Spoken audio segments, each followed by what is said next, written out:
Okay, now assuming you've got Excel installed, we can walk through some of this tutorial.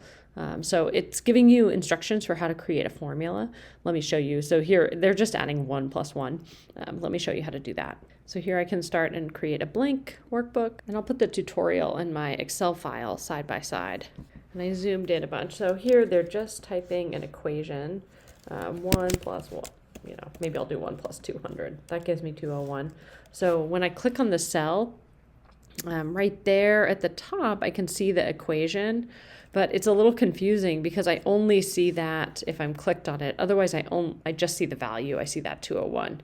So here I am clicked on it, and now I can see the value, or I can click inside the cell, and then I get to see the equation. Okay, so I think that can be a little bit weird. All right, let's keep going. So here they're just having me add a bunch of numbers. I'll do exactly their example. Okay, so I just went through using my arrow key and typed a bunch of numbers in there. And then what they're doing is they're saying if I want to start an equation, I put that equal sign so I can type A1.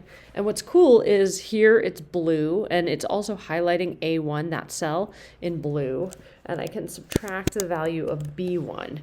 Okay, so it's going to pull those values, the 309 and the 39, and then it gives me, I was supposed to do B2, whoops, B2, so it's that 35, and then I get that 274. So again, it's kind of weird because if I click into it, then I can see the equation, and it's highlighting which cells it's drawing from, but if I hit enter or I navigate away from that cell, it doesn't show me that.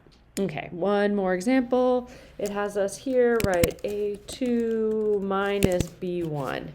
So you can see I'm always using the column name and then the row number, and I can do a little addition and things like that. I also can create whole new sheets of data if I press that little plus sign at the bottom. So now I've got sheet 2, and I can click to rename it other data. So you can see that sheet 1 has the original data, and I've got other data over here.